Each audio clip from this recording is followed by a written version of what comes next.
It was a big week for Democrats on Capitol Hill. Senators Chuck Schumer and Joe Manchin reached a long-awaited deal on an historic spending bill.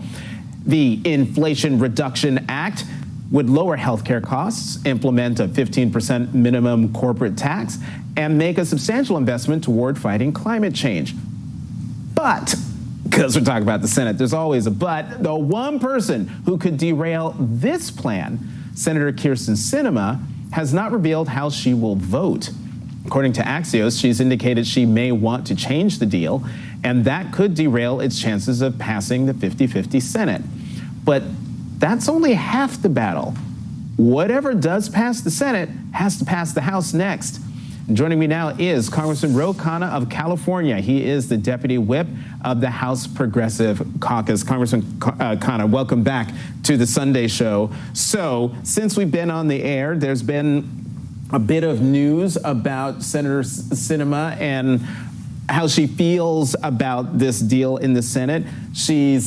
It says, not upset she wasn't included in the talks between Schumer and Manchin, but she is pointing out that the corporate minimum, I think it was the closed loophole, there's some... The carried interest. The carried interest loophole is something she was not thrilled about, wasn't in the House original bill. They say everybody knows she's not for this, and yet it somehow made its way into this bill. Do you think that she's going to end up killing the Inflation Reduction Act as a result? No. I think very confidently. Well, because she's enjoying the news while giving heartburn to every Democrat, and she's enjoying being talked about. But look, at the end of the day, this is a huge, huge deal for climate. She is not going to make a full break from the Democratic Party. The carried interest loophole, which we're talking about, is $14 billion of a massive deal on $800 billion. And she's not going to stop appropriate taxes on people who are in private equity. I mean, why should people making money on Wall Street be taxed at capital gains when everyone else is paying ordinary income? So I don't think she's going to make a full break from the Democratic Party, which is what this would be. Okay, so that's the Senate, that's the other chamber. So if, let's say all goes well and, she gives enough heartburn to the Democrats, it passes the Senate and comes over to the House. Will it pass the House? Because your majority is only a 5-seat majority, and there's some upset on the Democratic side about what's in or not in this bill. It will pass the House. Look, it's not the bill I would have written. It's not the bill the progressives would have been written, but it is the biggest investment in climate in American history. It's the biggest investment any country has ever made. And you have groups like Sunrise. You have groups, climate activists, saying, pass this. The progressives want to get it to a yes. I am confident if the Senate gets us the bill, we will pass it. There are some moderates, particularly those moderates from Northeast states. I'm thinking of Congressman Gottheimer of New Jersey, who they want state and local taxes to be a part of this package. It's not there. Do you think they'll go along with this bill if SALT's not in there? Yes, because first of all, this is not a tax bill. I mean, it has a provision to have taxes on corporations that aren't paying it, but it's not a tax bill on individuals. Secondly, look, they're not representing 60%, 70% Trump districts. Manchin was a different case. He's representing a state that Trump got 70% with, and that's why we had to negotiate with him. I've been saying negotiate with him for a past year. Gottheimer, others, they need the Democratic Party. You need the president. You need the DCCC. You need Pelosi. No Democrat can stand there and stand against the entire Democratic Party. Manchin may have because of his state. But in the House, I mean, I hear what you're saying, Congressman. But in the House, we have seen members of the House stand against the Democratic Party.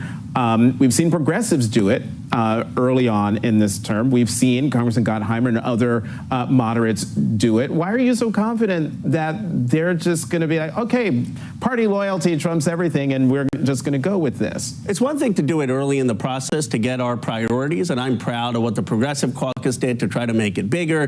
Gottheimer was fine. Okay, he wants to have SALT. But now when we've gotten something that's passed the Senate, you're not going to have a House member stand in the way of the entire Democratic agenda, of the entire climate agenda. The proof is actually in the CHIPS bill, which was a big deal. I mean, that's Make It in America. The president passed through the Senate and the House. We passed a bill, President's desk. It's going to bring semiconductor manufacturing back into the United States. It's going to lower prices because now we're not dependent on shipping things from overseas, and that passed without a single Democrat voting no. So we need to talk about the times. Actually, the Democrats have been passed the American Rescue Plan, we passed the infrastructure plan, we passed CHIPS, and we're going to pass climate. It's actually a pretty historic record if we get that done. One thing that the House passed that the Senate didn't was the PACT Act. The bill that would help veterans who worked in the burn pits in Afghanistan and Iraq. Republicans voted against it. It failed in the Senate after passing in the Senate earlier with 84 votes. How can they make how do they justify that to veterans that they would vote against a bill like that? It's sheer vindictiveness, pettiness, hypocrisy. And you expect that at times from the Republicans, but not over veterans. I mean, that's what's so sad. These are people who have defended the United States. They've risked their own lives. They've been injured or have health issues because of that. And you're playing politics because you don't want to give the Democrats a win. Ted Cruz has been so hypocritical on this. He voted for it, and then he comes up with some bogus answer about discretionary, mandatory spending. It makes absolutely no sense. The only reason they're doing this is to stick it to the president, but they're actually sticking it to our veterans. And one more question for you. The House has been very successful in passing laws, codifying Roe, passing an assault weapons ban just before the weekend, codifying Roe, legalizing contraception. And yet it's going to go over to the Senate and nothing's going to happen. It's going to die. Will those issues be enough for House Democrats to run on to convince voters in those districts to send Democrats back to Congress and have them keep the majority? Yes, for two reasons. One, we have passed things now through the Senate as well. So we have an agenda economically to go through. And then we can say, look, we are making progress. It's in 6 years, we've never had a vote on the assault weapons ban. Well, I've been in Congress, now we did, and we passed it with 4 votes. Look at what we did. Give us 2 more senators, and we will get this to be law. Give us 2 more senators, and we will get Roe codified. We have done it in the House. We've taken the hard votes. Now we need the majority in the Senate. And by the way, we're standing up for working families and making things in America. I think it's a winning message. There's momentum, Jonathan. This has been a good week. I was looking forward to being back on today. It's been one of the best weeks of our term. All right, Congressman Khanna of California, thank you very much for coming back to the Sunday Show. Thank you.